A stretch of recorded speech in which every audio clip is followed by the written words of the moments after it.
Loosen up, Kent.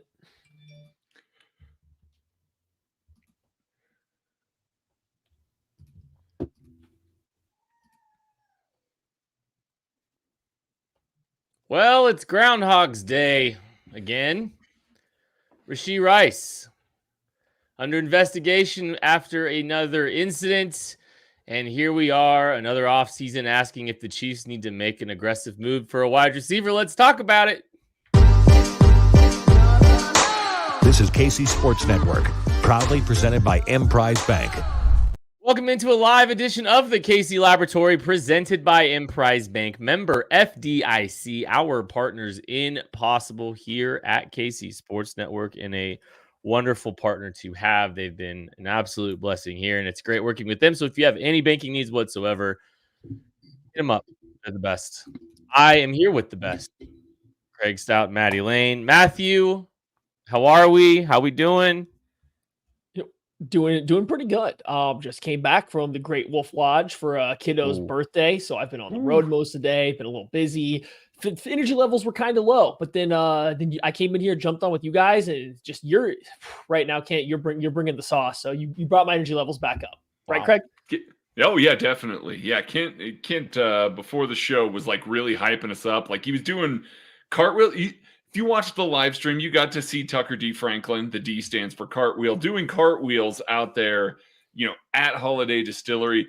Kent was doing cartwheels and backflips in his room to try and get us amped up. And boy, howdy, it worked. Tucker, can we get that footage? Yeah, can you publish that, please? Blame Tucker if you don't see that footage. Like, take him to task. I was gonna let Tucker jump in, but he's just noping out of talking. We've been telling Tucker he needs to start talking on the pod a little bit more, just from the background a little bit, just sneaking in there every now and then. But thank you everyone that has joined us today. Wish we were meeting under better circumstances, because we are here, and yet again, Rashee Rice might have found himself in additional trouble again this offseason, twice in the first offseason as a National Football League player. According to a new report from FAA, that's a station in Texas, the Chiefs wideout is currently being investigated for an alleged assault that took place in a Dallas nightclub on Monday morning. Dallas police sources indicated to WFAA that they're interviewing witnesses and taking statements about an incident allegedly involving Rice and a photographer at a nightclub called Lit Kitchen. Lit, L-I-T, Kitchen. That is from Charles Goldman. A to Z Sports does incredible work out there. Friend of KCSN. Okay. Maddie, if true, how do we feel about Rashee Rice? Well, yeah, I mean, obviously the big thing here is it true? There's apparently been, I don't want to say reports, but competing theories, words going around the social world of some people saying that, hey, no, he wasn't even there. Rashee Rice was doing X, Y, and Z. We've now gone the whole extra day without any kind of update or anything like that. So there is one, and there's also been reports saying that it was just completely verbal and there was no physical altercation, along with the initial report that there was a physical confrontation of Rashee Rice hitting a photographer. As far as to say the photographer broke his jaw, I saw that out there as like from an Instagram post. I don't know if this is fake, real, like we don't know what's real yet. So keep that in the back of our mind as we go through. If this is true, if Rashee Rice really did hit a photographer, I don't care like how bad the injury is, right? If he did hit a photographer in his current situation while still being out at 2:00 in the morning at the Lit Kitchen, man, what are we doing? Just what are we doing? You're sitting here, you have the entire kind of like world in front of you. You got a chance with the team who's coming off a Super Bowl win. You get to come in, and not only do you get to be part of them winning back-to-back Super Bowls, you get to become the guy. You are very clearly like who they are positioning to be the guy on this team, the wide receiver, the guy for Patrick Mahomes. And you just keep squandering it away at every opportunity. Again, if true, you just keep squandering it away by making bad choice after bad choice after bad choice. And they just are so avoidable. All of the things that have happened this offseason, both of the things are just so unavoidable by just being not dumb. And like, that's the frustrating part about it. It's one of those, again, He's a 24-year-old. We all did dumb stuff when we were 24. Like there's some of that there. But he's a high-profile 24-year-old. He's got a Super Bowl ring already. He's coming into a season where he's got the chance to be wide receiver one for the greatest quarterback in the history of the NFL. And it definitely, to a lot of Chiefs fans, feels a little Kareem Huntish right now, where it's just like, man, you've got so much talent. This team is ready to rely on you in a big way. Just don't screw this up. And now we're in a scenario where we still don't have all the information. He is just under investigation right now. He is a suspect by the Dallas PD. No further charges have been brought or anything like that. So could all be a moot point when we're all said and done with this. But he's very high profile at the moment. He has made himself even higher profile right now. And we know how Andy Reid kind of treats these things when they happen in quick succession. I know that when we talk about Kareem Hunt, we talk about the fact that Kareem Hunt lied to Andy Reid. That's really why he wasn't on this team anymore. It's because he lied about the incident. He tried to dodge what was happening there. He didn't want to take responsibility.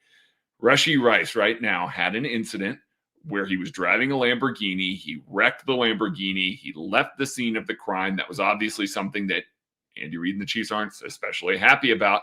But Andy's comment was, as long as he learns from this, that's the important bit. If you're turning around and you're immediately having another incident, Andy's probably not looking at that in the same lens of, oh, he's learned from this. He's learned that this is what it's going to be. So that's what I've got my eye on here. It's not necessarily about the severity of what happened or anything like that. It's more about the fact that it happened immediately after another incident. And we know that Andy just has a very short fuse with these sorts of things and does not want guys that are going to bring more attention, going to cause more problems. The last thing in the world that Andy Reid wants to do right now is talk about what's happening with Rashee Rice off the field. That is the absolute last thing that he wants to talk about. And this is now another incident that if we were doing weekly press conferences, we were seeing Andy Reid at the podium all the time right now, you would see a very tired looking man every time one of these questions was asked. He does not want this hovering around, especially when it happens in quick succession like this. Oh, I believe you're muted, buddy. Yeah. Great point, though. Great point. Loved it. I think, it would be interesting what Andy Reid would have to say, right? Today. We're letting the legal process play out. Mm-hmm. Oh, wait, that's exactly what he said recently as well about that situation. I think I don't think Andy Reid condones these things, right? I don't think Andy Reid condones the behaviors that happen off the field. And I think there are serious conversations that happen. And there are moments where Andy Reid is very blunt and direct. And I imagine that some of the conversations internally with Rashee Rice were around not doing stupid stuff, avoiding stupid situations, not making things worse. And he failed that test. And even if Andy Reid didn't give advice, you are a high-profile athlete who has made a huge mistake, caught on camera, that you exacerbated by running from the scene. And here you are, out late at a nightclub, getting into trouble again. Now, it does sound like it was some paparazzi. That's what it was like. That is the definition, like the celebrity photographers, some people trying to take pictures of celebrities. We've seen things like that with paparazzi in the past. Doesn't matter. Does not matter. You cannot make these kind of mistakes, and you cannot be in the position to make these kind of mistakes. I imagine things are running extremely thin with the Kansas City Chiefs and Rashee Rice right now. I imagine there's a lot of frustration and a lot of question marks on if they're going to be able to trust him, because the second he got within the first few months of him giving an opportunity, to be a professional athlete in the offseason, he has made potentially two huge mistakes here. And I don't know how long the leash is going to be for him with Andy Reid. If something else happens, Yeah, it I mean, could be bad. well, it's hard because, like, yeah, he's young and you expect him to grow as a person and become more mature and stuff over time. And, like, that's absolutely true. Here's the thing, though. It's not like Rashee Rice was a squeaky clean prospect coming into the NFL. Some of these conversations were already had. Like, we've all heard the stories about how Andy Reid treated Travis Kelce as a prospect, going from not only him but to his brother, to people he trusted around him. And so Andy Reid's going to do the same thing. No, there isn't a connection to a Rashee Rice brother that he could go ask for a vouch, but the SMU coaching staff did vouch for Rashee Rice as a person, as a football player, and that carried a lot of weight for Andy Reid. And I'm sure the way Rashee Rice carried himself in person to Andy Reid carried a lot of weight there. The problem is now we have now had essentially back-to-back incidents, maybe, again, if this one did happen, to where it's just kind of like, what are we doing? This isn't the first talk. This isn't the second talk. You're going up on talk number 3 at minimum that we know of. And I'm not trying to like speculate, but a person that has a checkered like off-field history going into the rookie season, and then all of a sudden, as soon as the offseason starts again, there's a few more things. Like, what don't you know? Like, what's not out there that we don't know as well? I'm not saying for sure there is. It's just there is a reason there were question marks around him coming into the NFL. You are now having a lot of conversations with him. If you're Reed, if you're Brett Veach, if you're whoever, about how to conduct yourself. You're stacking him up a little bit too much. None, it hasn't been too much to where I'm sitting here saying they need to cut him or anything like that. It's just we're getting pretty far down the well now, to where you got to start seeing some returns on these conversations. You got to start seeing some of this maturing, and a guy to stop putting himself into really bad situations over and over again. And again, we don't know what's going to happen with this incident. We don't know what's going to happen with all of this. He's not getting cut from the Kansas City Chiefs. When I say the Kareem Hunt situation, I don't suspect that Andy Reid's going to come out and cut Rashee Rice. I just don't get that impression at all. I don't think the Chiefs want to cut Rashee Rice. I don't think that they're ready to move on. I think that Andy is going to give him a lot of chances. But as we talked about with the first incident, now you're talking about a guy that probably isn't catching a second contract in Kansas City unless he really turns things around, which again, this is just offseason number 1. Maybe he gets a chance to prove himself. Maybe he gets a chance to grow a little bit in these future off seasons, but it goes back to the 2024 of it all. If all of a sudden now he's got this incident, he's got another incident with a reckless driving charge. And we talked about how sometimes these things aren't handled by the beginning of the season. When you start racking up multiples in a row, the NFL starts taking more notice much more quickly. They don't wait for the process to play out the same way that we see some other things. They're a lot quicker to say, oh, we'll come down with a bigger hammer and just live with the consequences. Ideally it's not worse than this. And so we're just going to come in over the top. We're going to hand down the suspension now. We're going to try and help him to learn his lesson. That's not going to help his case for a smaller suspension with the first incident. I realize that they're two separate ones, and in the court of law, they would be treated differently. But in the NFL, Roger Goodell and the disciplinary committee is going to lump these two together. So that brings us to 2024. We were already looking at this as, hey, this suspension may not happen until 2025. Even if it does, who knows how long it's going to be. James Palmer alluded to half a year with, the previous incident there. I'm not saying it's going to be a full year, but it might be longer. Maybe that half a year is an actual thing now. Like this stacked on top of the other results in half a year. Now we're pivoting to the point where the Chiefs do need a wide receiver. They do. They absolutely have to have one. If you're going to have a guy that's going to miss half the season, I don't think they are going to turn around and try and piece this together, which if you guys are ready to move on, I'm ready to move on from Rashee Rice into what those options could be moving forward, Ken. Yeah, no, let's do it. And I want to remind everybody, it's also May 8th, and there's still 2.5 months left in the offseason. So, a lot of ball game left here this offseason. Just get it over with. Okay. Yeah, I think there's some options for the Chiefs if they want to go try to, we talked about some of the free agent, like bargain bin, bottom, I'm not to be disrespectful, bottom of the barrel, leftover free agent at the wide receiver spot. Michael Thomas. Yeah, we see.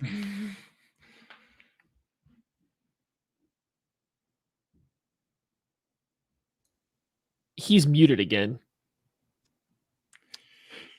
How long have you guys? No, we said Michael Thomas, and you went, yeah, and then you muted again. The comment came up, and I thought you were kind of like letting it play. So it worked out well until you went going on after that. So that's weird. I didn't do that.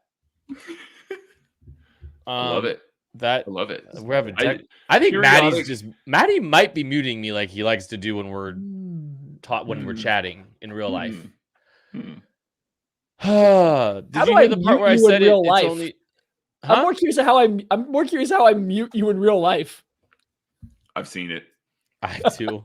We can't talk about it on the podcast. I've been in it. Get Sacco out. Just bring back mankind. Just kidding. Anyways, yeah, we Michael Thomas, we've talked about some of the free agent options that are available. I'm just gonna be staring at the mute button to make sure something doesn't happen here now the rest of the day. But we spent some time talking about some of the bottom of the barrel kind of free agent types at the receiver position, and not to be disrespectful about the bottom of the barrel comment, but there's a reason they're still available. But maybe there's something more substantive out there for this team to explore, and do something where, and this is a time of year where there's some trades that could potentially materialize because teams might feel better about where their wide receiver situation sits because they've seen the rookies for a little bit. They have a good feel for it, and they say, you know what, we're gonna roll with a Luke McCaffrey in Washington. We're gonna go ahead and do that move there. So I think it's worth kind of looking and exploring some potential trade options that could have a little bit more substance to them. Maddie, give me one of your favorites. I want to step back and first talk about the wide receiver that the Chiefs need to add, right? If the Chiefs are to add a wide receiver because of the situation, I don't think it should be another young player that you're just kind of taking a big swing on to see what the ceiling is. The ceiling of this wide receiver room is fine. If Xavier Worthy hits the ground running and clicks, that's big. If Hollywood Brown, even if it's just 1 year, he can hit the ground running and go back to the 1,000-yard receiver he was at his best as long as he stays healthy. And then Rice comes back. We know what he can do. Kadarius Toney or Sky Moore, I don't have a ton of faith in, but if just one of them becomes, okay, your ceiling of this room is fine. It's the floor is scary. If it takes Xavier Worthy a little while to get going, if Hollywood Brown gets hurt and those two things overlap with the Rice suspension, now all of a sudden, guess what? We're relying on Kadarius Toney and Sky Moore again. And that's where the issue comes in. So it's worse than last year. Yeah. Yeah, so it's the floor. Which, to be fair, your three top receivers being out, yeah, that would be worse than last year. But Right. It's the floor that needs to be elevated. So I do see people talk about, and maybe we go come up from one of you guys, people talk about a Treylon Burks or a John Mechie. And I'm not upset if they acquire those guys for, not very much. It's just you're adding another young, unproven guy to a rotation of a bunch of young, unproven guys. I don't know if that changes the outlook on this season whatsoever. So if you're looking to trade for somebody, in my opinion, it's got to be someone that you feel confident can come in, step in, and have a real role this year, not necessarily somebody that 2 years from now is going to be a factor. So I think you got to be very careful, very selective about who we're looking for that. I mean, do you guys agree with that, or do you think it's just kind of about whoever comes in? No, I agree with that. I mean, there are obvious exceptions. Justin Jefferson's awesome, but it's not real. That's not a real thing. Taking a gamble on a true wide receiver one that's young. If they were going to do that, they probably would have done that already. But I agree, Maddie. I think they need a little more veteran presence, a little more stable presence, not a developmental guy. They tried that last year and just didn't work out. It's not a swing. It's let's get somebody a little bit more established that can contribute and raise that floor. You're 100% right. So I'm not even going to spend time talking about Treylon Burks then. Because we shouldn't. We shouldn't for a lot of reasons, but that fit even I don't love it. But I think a guy like him doesn't totally make sense. I think there's a couple actually, this is an interesting question, Matthew. I want to ask you this. Uh-oh. Sure. I feel like Jahan Dotson has shown enough to be a floor raiser personally. And I would just be curious if you classify him as such. I think he flirts in the line. So yes, I think I'd be fine with that. I think that'd be a good move for the Chiefs. I do think that there is a certain level of he's proven enough at the NFL level that he's going to come in and there's going to be probably no chance that he is going to come out if he earns playing time, which again, he should. That's part of this. He's going to come out of the season with only like 300 yards or something like that. Like he is going to factor in for this team in a certain way. My slight hesitation is that is another body type that is exactly the same as everybody else they have besides Rashee Rice. Like that's my only holdup. If we're talking about a guy that helps and like factors in this year, I feel like his body type is the exact same as Xavier Worthy. It's the exact same as Hollywood Brown. And well, he did win over the middle of the field in college. I don't think that's where he's going to make his money in the NFL, where he did as a rookie when he did have a better season. So I would be okay with it. But again, the fit to that one doesn't make as much sense now that the team has signed. It made sense in the offseason, but now that they have signed Hollywood Brown and drafted Xavier Worthy, it gets a little bit more muddled with that type, wide receiver type for me. Yeah, I'm along those same lines there. Like I see how he fits. I see how it works. And you know what? Want to make this offense out of go Zoom? Hey, sure. I'm on board. Like, let's see it. I would rather see that than what would currently be on the roster there. So yes, he makes the room better. Compensation matters for that one a lot for me. That's one of those that if I'm giving up the L'Jarius Sneed third, I'm a little iffy on the value of that. Yes, he makes them a lot better, but I don't know that I love the approximate value there. Kyle Coffey asked the question, is Washington going to get rid of a weapon for Daniels? And while it's a good question, Terry McLaurin is there still. They just drafted a wide receiver and a top 10 in the top 100. They also have Diami Brown on their roster too. So they have a lot of weapons. And the fact that they invested that heavily in pass catchers in the top 100, there's, maybe there is an argument to be made that they want to move on from somebody from a previous regime. So that's all I'll say there. And that's why I kind of threw that name out as a candidate. I tend to agree. Oh, go. Okay, sorry, go ahead. No. I've got some thoughts. I tend to agree that like he's not the perfect fit, but he's just he is a floor raiser. Like, and it's not that he could function in this offense, but you are very much typecasting the exact same body type you have on your roster already. Now I think he'd be the biggest. I think he's a little bigger than Hollywood and Xavier Worthy's somehow at 182 pounds, but it is definitely a very small group of pass catchers there. So Maddie, throw a name out. Let's hear it. Yeah. I was going to follow the same general outline that you did, as a team that has not necessarily a young quarterback, but a youngish quarterback that has weapons, but they also added some in this class. The San Francisco 49ers, they went and drafted Ricky Pearsall in round 1, and everybody, they're trying to trade Deebo Samuel. Oh, they're trying to trade Brandon Ayuk. It doesn't happen. What if you can now, though, get Juwan Jennings in a trade, who signed the restricted free agent tender from them? They just spent another draft pick on a wide receiver. Jennings didn't get offered a contract. They just signed his tender. They have 3 other guys, 2 of which are going to be younger than him now, and Ayuk and Ricky Pearsall. Although it's pretty darn close because Ricky Pearsall was old. But they now have like a stable of wide receivers. Nobody was a taker for the higher end guys. What if now they're like, okay, what if we can get a late round pick for Juwan Jennings? Let's see what he does. And I have maintained all offseason that Juwan Jennings is like the perfect kind of wide receiver for what the Chiefs, I don't think, have. They need a guy that can eat snaps lined up as an X, but if you need him to go make something happen on third down versus man coverage or over the middle of the field, he's been that guy for the 49ers. And now if you're without Rice for a chunk of time, you can play him in the slot and he has the physicality to win in the same area. In college, he was known for his ability to run after the catch. That was kind of all Tennessee did with him, was throw him the ball and just let him go run. And you put him in this Chiefs offense, I think there's a pretty clear avenue for him to exceed in Rice's role in the meantime until Rice comes back, and then you can still find a spot for him after. So I just wonder if Jennings is more available now based on the moves that they made in the drafts than maybe he was, earlier this year when they decided to pick up his tender. Yeah, adding Ricky Pearsall and Jacob Cowing definitely matters to that room. It really does. Now, that being said, it's rough. Like, I don't know that that organization, is going to look at a guy that was one of the best players on the field in the last Super Bowl, the last game of the season. He was one of the very best players on the field. Like, he was a problem for a Kansas City Chiefs secondary that was really good all year long. Like and a guy they love, and a guy they called third and Jawan. Correct. So, like, but they haven't paid him. They didn't pay him. Right.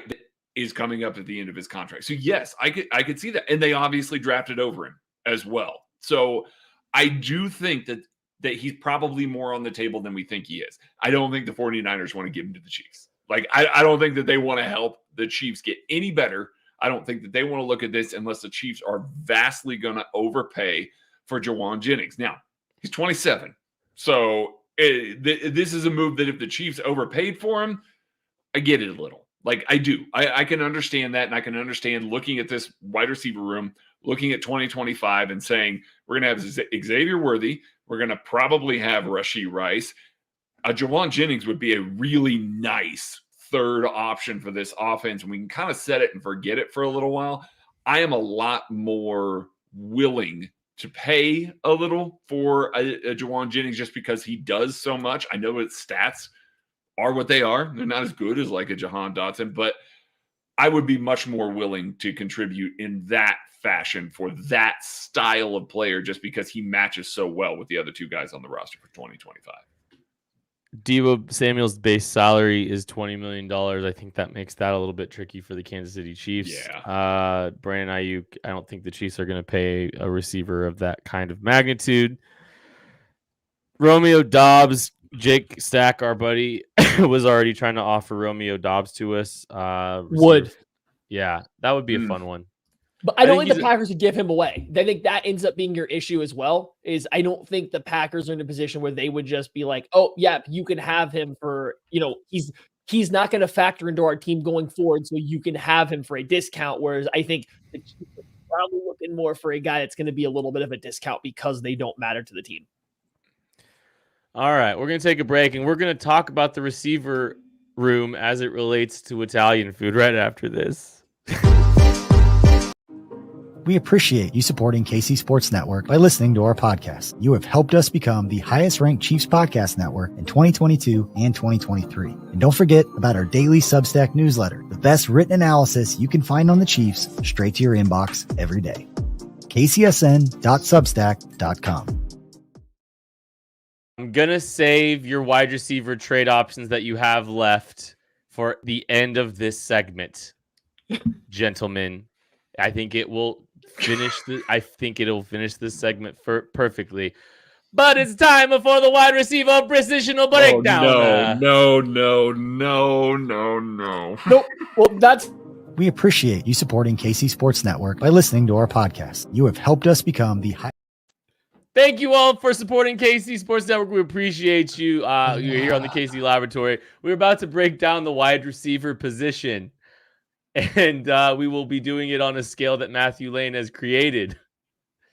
The Italian food scale.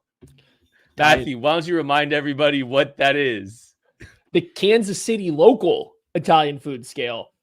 It's not as official as the cheeseburger scale from last year because Andy Reid has not weighed in on the Italian food scale yet. We need to get Nate Taylor on that. We need him to ask Andy what his favorite Italian food place is so we can get confirmation. But it's easy. It's very simple, guys. It's just the Italian food in Kansas City. We're ranking it 1 to 4, and that's how we're going to rank the Chiefs position groups here. So, number 1, Garozzo's, top tier elite. Number 2, Cascone's, very, very good. High-end Italian food, not quite elite, but very, very good. Olive Garden gets you through it. You're okay with it. You want better, but you can settle for some Olive Garden. And then finally, Fazoli's,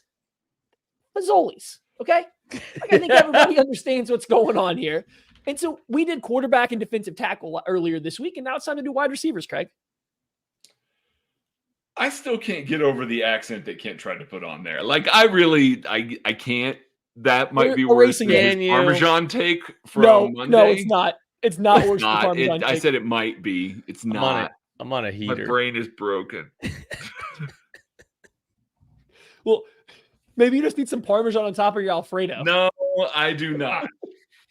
Are we ready to talk about the wide receiver room for the Chiefs? We're waiting on you, big guy. Mike kicking us off? I'll kick us off. Yeah. Okay. Sounds good. Thanks, Kent. Really appreciate the toss to me. So, obviously, we talked about pizza. No, stop. Obviously, we talked about Rashee Rice already. We don't know how much he's going to factor into 2024. I'm guessing he's back at the very worst case by the playoffs for the Kansas City Chiefs. He's going to factor in when it matters most. So I'm including him in this. He's not getting cut. They're not moving on from him.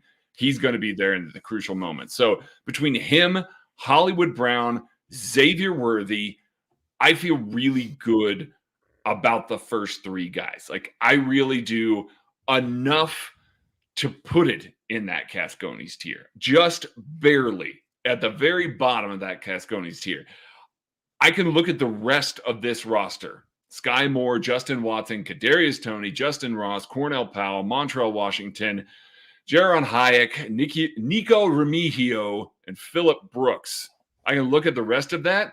That's a Fazoli's right there. The rest of it is an absolute Fazoli. So I kind of have to average it out to an Olive Garden because it's the room as the whole right there. So again, the starters I feel really good about. I feel good about Worthy, Brown, and Rice. Those guys are going to come in. They're going to be able to contribute. They're going to be able to play at a high level.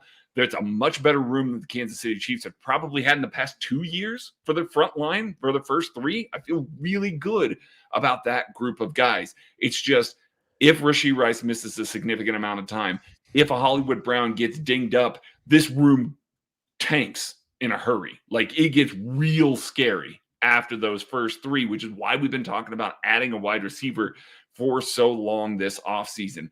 It is just really scary to think that this isn't a shot at Justin Watson, but him replacing a Rashee Rice or a Hollywood Brown, this offense is not dynamic anymore. It's not, able to move the chains in the same ways that it was before. And now all of a sudden, the efficiency that we were looking at last year that we complained about all year long is right back in the picture. It still is bad. So I'm averaging out to an Olive Garden, knowing that the front three are at Cascones. I'm just terrified by the Fazoli behind him.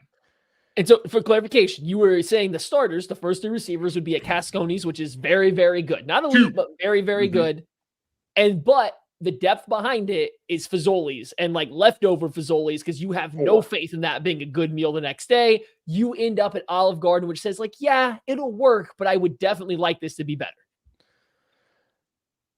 If I'm looking at the entirety of the room that is going to wind up here on the roster, I think I'm going to give it a low in Cascones and like a DoorDash Cascones. And I think it's tricky though, because like Craig makes a very valid point in that this, on paper, this receiver room looks very good. And you're excited about it. And you're excited about it paired with Travis Kelce, paired with the best quarterback on the face of the earth. Knowing that that group that you have will be maximized by the play caller and the quarterback to their fullest extent. I get that. I respect that Craig is looking a little bit, honestly, he's more so looking at how fragile that group is. And that's the truth. It's, Hollywood Brown's had some injury issues. Rashee Rice has had some, off the field issues. Obviously, we spent the whole first half of the show talking about it. And Xavier Worthy's a very, very good wild card that I have a lot of confidence in being able to contribute. But I don't know if I'll be excited about this room. Let me put it this way. It's going to sound a little bit weird, but if for some reason Rashee Rice and Hollywood Brown are out of the picture and the Chiefs are basically stuck in the same situation that they were last year, but with Xavier Worthy instead of Rashee Rice, I'm not going to feel as good about that, because I think Rashee Rice's skill set allowed the Chiefs to get him a lot more manufactured touches, get him involved a lot differently and a lot more, with, more targets, more opportunities, where, yeah, it's fragile. So I understand what Craig's saying there. And I would worry a little bit about that for sure. I do like that pairing there, and it's better than we saw last year by a mile. That three is better than we saw by a mile when they're going to be on the field together. Well, I mean, like last year's three was a Fazoli's. I'm pretty sure we all ranked it last year's wide receiver group as like bottom tier. I did. So Like, yeah, Well, this unit's definitely better than the McDonald's version of last year's wide receiver corps. This unit being, I mean, especially the start. So I'm with you guys. I think to start, we're looking at, like, when you look at the starters, you're looking at Cascones, we're looking at very, very good. You know, we're above average. We're all starting level guys. I might be a little bit lower on the Cascones, closer to where Kent is, I think, than maybe Craig was, just because I want to see what Xavier Worthy looks like in the NFL, especially year one. I want to see how Hollywood Brown is incorporated into this Chiefs offense, and I want to see how they do it together with those two guys, because those two guys do have some physical limitations in the fact that they, you know, weigh as much as the pork chop at Cascones. Yeah, go ahead, Kent. we're gonna have to make a small pivot here. Because per Adam Schefter, former Jaguars wide receiver Zay Jones is scheduled to visit Thursday with the Kansas City Chiefs, per league sources. There you go. After Jacksonville visit. released him last week, Jones has visited the Titans, Cardinals, and Cowboys with the Chiefs on deck. So here's one thing I've been paying attention to is, are the Chiefs going to add somebody to the receiver room in the very near future? I think I even mentioned it at the top of the show. And we might we'll see how long this winds up taking. But this is, I don't want to say it's alarming, because I think the Chiefs might have been looking at something like this in the first place.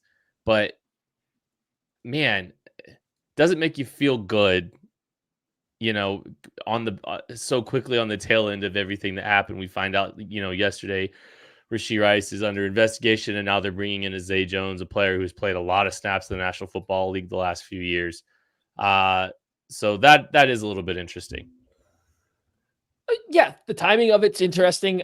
Even whether or not Rashee Rice had anything happen, I think we've talked about it. They should have been looking to add somebody anyway before this latest incident. But yeah, Zay Jones being scheduled to come in for a visit is a very interesting concept right now. After we know that, probably, you know, makes you think like, hey, they are at least doing their due diligence. They are being ready just in case something gets worse, or they know it's going to get worse. So we'll see what it plays out to. I'm not going to sit here and say for certain I think this has anything to do with Rashee Rice's situation. I very much think this could have been on the docket anyway. It looks like he's had a long line of visits. He's taking a visit with anybody that might have mild interest. So I like them bringing him in. We can talk about his fit if he ever does sign with the Chiefs in the future, or even after this. But like, I don't know. Do you read anything into the timing of the visit, Craig? Not really. Zay Jones has been on tour here. It's one of those that he's bounced around to several different teams. It could just be that he was the next team there. Like we heard a couple of the Zay Jones, touring spots. And then as they got added behind that, you're seeing teams that, as they've evaluated their wide receiver room, or maybe they've gone through mini camp, they've looked around a little bit and gone, well, let's have him in. Let's see how healthy he is. See how he looks. Let's see if we can add him. I'm not reading too much into it as it pertains to Rashee Rice, at least this specific incident with Rashee Rice. Now, you want to tell me that it's a result of the first one, the car accident? Yes, I can get on board with that sort of line of thinking. I think this is more about they were just next. I would not be surprised if Zay Jones had this on the calendar, last Saturday or something like that before the incident occurred. Just seems like he's kind of touring around trying to find the best spot for him, trying to find the right team that's going to pony up and offer a bunch of money to him. He hasn't found that yet. Now, does that mean that he can all of a sudden ask for a little bit more from the Chiefs because of this Rashee Rice incident? Maybe. If he's got a good agent, he's going to sit there and go, hey, looks like you guys might need me a little more than you maybe did when we originally scheduled this, so let's talk money. And the fact that he's still coming, the fact that this is still happening, means that they're probably in consideration for this. He's a guy that last year, playing for Jacksonville, played in 9 games, started 7, 34 catches for 321 yards and 2 touchdowns. I know that doesn't seem like much, but Zay Jones was routinely kind of that guy, especially in the red zone. Yeah. You saw him make a ton of clutch plays. Their offense obviously funneled through Christian Kirk last year, really did, and for good reason. He was their best wide receiver, and a little bit of Calvin Ridley. But Zay Jones was kind of the guy that got to line up and be the third option in that offense and be fairly productive when he was targeted there, has the size to play on the line of scrimmage a little bit more. This fits into all the things that we've been talking about for the past couple of weeks since the draft, that they need a guy with this kind of size, this kind of versatility, kick into the slot, play on the line of scrimmage, be a red zone guy. He makes sense with the guys that they already have on the roster if Rashee Rice is to miss some time. I just wanted to add to that, like in terms of this not being a Rashee Rice maybe correlated move. Zay Jones and Rashee Rice have like no overlap in their game whatsoever. Correct. Zay Jones plays almost predominantly outside. Almost the majority of his targets going to be on the vertical plane. He's working downfield. Against zone last year, he was actually terrible. 2022, he had a better season. I think that was the Jaguars' offense as a whole. So even if you go back to 2022, still though, versus zone coverage, only 1.4 yards per route run. That's like a yard less than what Rashee Rice was. There's not a lot of yak, but it's only 30% of his targets are coming over the middle of the field, short to intermediate, versus Rice is like 45. Him and Rashee Rice don't have any overlap. Now, I'm not saying it's a bad thing. You can put a Hollywood Brown, you can put a Xavier Worthy, you can find Kadarius Toney, Sky Moore. Like there's other options to take Rice's role on the Chiefs team, and Zay Jones could then go kick outside to be that X that we've been asking for a while. He, to me, says more of an MVS type replacement than anything to do with Rashee Rice's role. That said, yeah, maybe Rashee Rice's first incident spurred them to start looking a little bit more, be a little bit more diligent about what might or might not be available. I just think that he's more of a guy that slots into the room as a whole versus a reaction to anything that Rashee Rice did. Yeah, I think they're independent enough that, like, even if Rashee was here, he would fit in well with the offense. He'd have a role, he'd have a package, and he could contribute. I mean, and by that I mean Zay Jones. So, like, I think it's not necessarily like a like for like, because he's definitely like closer to that true X type player. And, you know, I think, you know, his usage this year seemed to be a lot more contested than it's ever been. And that's saying something, because there's been a lot of contested in Zay Jones' game, which probably speaks to how the yards per catch has gone down significantly. But he was still you know, if you extrapolate over the course of a 17-game season, you're looking at anywhere between 500 and 600 yard receiver for the Jacksonville Jaguars last year. And, you know, I'm sure there's probably not a ton of money out there right now, because he's been on multiple visits at this point. I do find it interesting, though, that he is talking to the Kansas City Chiefs now.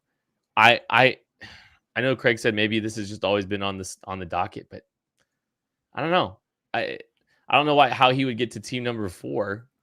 Like, I don't know. That doesn't, like, I don't know. That just seems a little bit weird. But my guess is there's not a ton of money out there for him. And if that's the case, like, this isn't like, maybe he's paying attention to the Marquez Valdes-Scantling deal, right? Maybe he's paying attention to that one to kind of see what he gets, because I think they're probably in a similar tier conversation of player at this juncture where you're looking. I mean, Zay's a true X. He's an outside guy, and last year he was a contested catch type player. So, do you, Matt, you got more? I was going to ask you a question, but if you got more, go. I just think it's the Titans, the Cardinals, and the Cowboys. All those teams could use wide receivers. The Titans have been signing other guys, but just having a visit with 3 wide receiver needy teams and still making it out of town to go on more visits, when you're definitely getting a $1 to $2 million base up to no more than like $4-5 million if you're Zay Jones. Like, I don't think he's leaving visits to chase money.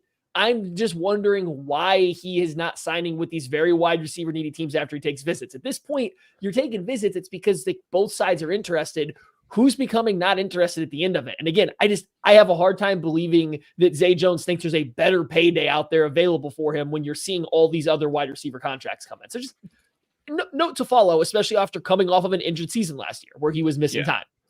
Well, and Zay Jones is, you know, he's 29. So it's not like this is, you know, if he signs a 1-year deal, he can catch another decent contract next year. There will be teams that may line up for a 30-year-old that bounced back, had good production. Again, he had 823 yards with Jacksonville in 2022. That was his first year there. It was pretty good. There was a lot of hype around him. There were a lot of people that were excited about Zay Jones in 2023 before he got hurt.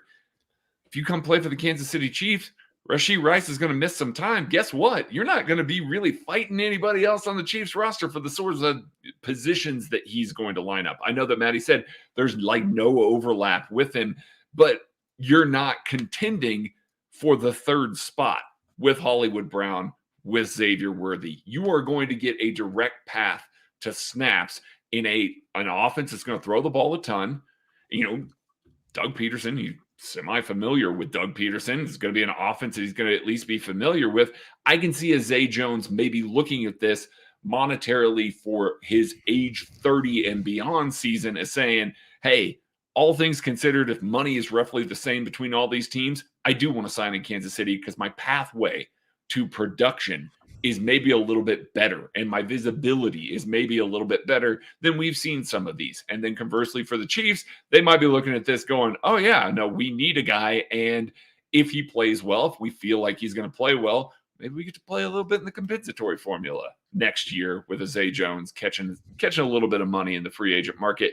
We'll see. I think it's very interesting. He's the style of player that we've been talking about. People in the chat, people on Twitter have been saying, no, they're not adding another guy. This is the exact style of player that we've been talking about that fits in really, really well with the rest of the guys that we've been seeing. It's also adding a guy, if they bring in Zay Jones, it's adding a guy that doesn't have a ton of special teams value either. Correct. And that's something that's making my, I'm paying attention to too, right? Because like that matters when you're looking at the bottom of your receiver roster. And in a perfect world, Zay Jones is wide receiver 4 or 5 for this team. He's in that Justin Watson, Kadarius Toney kind of tier of players. Well, there's just not a ton of special teams players in that wide receiver room right now. Xavier Worthy is going to be a returner. Hollywood Brown, no. Rashee Rice, no. Justin Watson is going to be a special teams contributor. Kadarius Toney's a returner at you've only got returners really in that room. It's like, I don't know, like you're adding somebody that doesn't have special teams value, which is something worth paying attention to just from a roster construction perspective. And if they're showing interest in him, then like that's, if you have to give them a little bit of guaranteed money, that means you are actively giving somebody money that you're probably expecting to make the roster, which means you're probably expecting someone else to handle the special teams load. So maybe that says something about the timeline on Rashee's, suspension at least. I don't know, but it is interesting. Yes, something else, Craig? Yeah, this was going to kind of dovetail into, you talked about how we were going to still have some, trade options for wide receiver that we were going to talk about. Not that, put that away. This kind of, I look at this a little bit, another guy that may be a trade option for a team that has made a lot of moves in this offseason.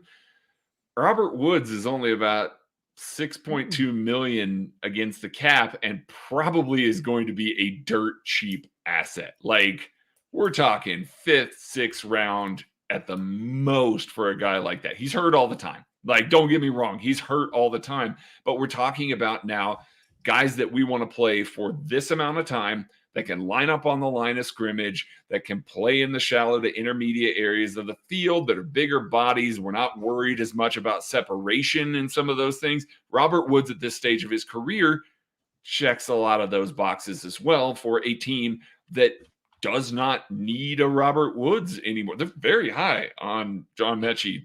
They got Noah Brown added to the equation. Nico Collins, Stephon Diggs they traded for, Tank Dell.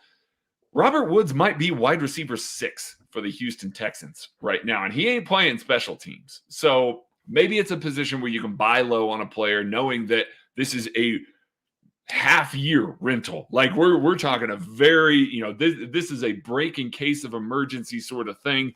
A post 6-1 trade saves them a certain amount of money. I don't know. I have my eyes on him as well as just a really super dark horse candidate. Don't love it by any means. It just makes some sense. I think this ties into what I was saying earlier in the week, though, is that the Chiefs are in the best position of, they've been in recent memory to take advantage of post June 1 cuts and take advantage of any potential trades for veterans that pop up over the next couple months. And I think that might be a cut. Robert Woods, he might be a cut. He's 32 years old and he could have a diminished role, and he wasn't an overly productive player last year, so it's worth paying attention. It's worth paying attention to as a post June 1 cut type player. Matt, did you have something else there about Robert Woods, or did you want to throw somebody else out there? Well, yeah, I'm glad that we went to Houston because I was going back to Noah Brown, who he did just resign there for nothing, but that was before they were able to trade for Stephon Diggs, right? And so now you're telling me the Houston Texans, like if they have a chance to get even just a late round draft pick for Noah Brown, who is now, if they like John Mechie, Noah Brown is now at best your wide receiver 4 and you're working a lot of 2 tight end sets because you're from that quarterback from that coaching tree. You have Robert Woods, who is still like not a great player. I think Noah Brown might prefer him to a Robert Woods at this point. I do. Robert Woods gives you a still a known commodity. So it's not like, oh, we get rid of Noah Brown, we have nothing left in that slot. So just, I wonder what it would take to pull him away from Houston, even though they just signed him. And like, similar to Robert Woods, you go back and look at how Noah Brown was used. Yeah, a little bit more vertical than Rashee Rice, but he played 40% of his snaps out of the slot. He saw about 37% of his targets over the middle of the field, short to intermediate, then also some deep because they sent him downfield a lot. But he's just another guy that I think kind of fits that mold of doing a lot of the middle of the field, the dirty work stuff that you saw Rashee Rice do. I think you get a little bit more dynamic. Now, they chose to sign him. They chose to bring him back. The Chiefs chose not to sign him. I guess we don't know how that talk, ever would have went. But I just wonder if he's now a little bit more available because they did get Stephon Diggs, and both those guys are only on 1-year deals. Just what are they looking at, especially if they have high hopes for John Mechie? All right, before we get out of here, I have one more Zay Jones question for you, and it ties to everything we just got done talking about with the positional breakdown at the wide receiver position, and talking about just basically this entire episode that turned into just solely a wide receiver conversation. Would Zay Jones raise the floor of this offense in any way, shape, or form for you, Matthew Lane? Yes, he raises the floor, but I don't. This is a tricky question because he's a type of receiver the Chiefs don't have and they don't use. So I guess that's the hard part. From a talent perspective, yes, he raises the floor because there's a safer floor to him than there is a Sky Moore, than there is to a Kadarius Toney. I mean, him and Justin Watson are probably better. He's better than Justin Watson. There's probably even a safer floor than to Justin Watson. The problem is how Zay Jones has always worked in the NFL has been an outside contested catch wide receiver who creates no separation and makes acrobatic catches. The Chiefs just don't use that. So I don't know if in practice it changes the floor at all. I think on talent alone it does, but how does he fit into this offense? How do they see him being used? Because he's never, like in the NFL or even back at ECU, he's never been a dynamic player with the ball in his hands. That's not been his goal. Teams have not really moved him around. They've said, hey, go line up. We know you're not going to get that open, but we're going to give you a chance to make the play. And his contested catch rate in the NFL is like 35%. So it's not like he's making a lot of plays doing it either, but that's been what he's been. They're sick when he makes them, though. They're really sick when he makes them. Yeah. Yes, it raises the floor, and it just gives you another presence that doesn't only have to win on the vertical plane. Not to say that Hollywood Brown and Xavier Worthy are going to win on the vertical plane, but when I think about it from the defensive side, you got to play too high against those guys. You got to have certain alignments against those guys. Yeah, you want to take away Travis Kelce a little bit. Part of why you're excited about Rashee Rice this year is because he's going to have so much space to operate, that he's going to be able to create yards after the catch because there's going to be so much space in the intermediate areas of the field. Zay Jones doesn't get easy separation by any means, but when you have a cornerback and a safety tandem that are so focused on don't get beat deep, don't get beat deep, don't get beat deep. Zay Jones isn't slow. He's a 4.45 guy. Like, he's not slow. You've still got to respect him a little bit over the top. That creates a little bit more of that space underneath. So while I agree, he is a contested catch guy. He's not going to break somebody off at the top of his break or anything like that. That's just not who he is. I do think in the Chiefs offense, the way that it's built right now, he will find space and could be a reliable intermediate and underneath option as a true X, protecting Hollywood Brown, protecting Xavier Worthy. Hell, if he has 30 catches for the Chiefs for 400 yards or something like that, that is a massive win in this offense because you feel so good about what he's unlocking for those other two guys. Yeah, and just a reliable veteran getting some reps and getting some snaps too, just helping take some of the snaps that you need someone to take in that situation. So I don't know, it's worth paying attention to. If the Chiefs are bringing him in for a visit, they probably think that they can use him in some way, shape, or form, and maybe he doesn't get a ton of production, but maybe he provides and adds some value to this team. Zay Jones has some interest. He is visiting the Kansas City Chiefs tomorrow after multiple visits with other teams. So we will see if anything comes out of that with Zay Jones to Kansas City. That is going to do it for this episode of the KC Laboratory. Thank you all so much. We appreciate you. We love you. We'll catch you later.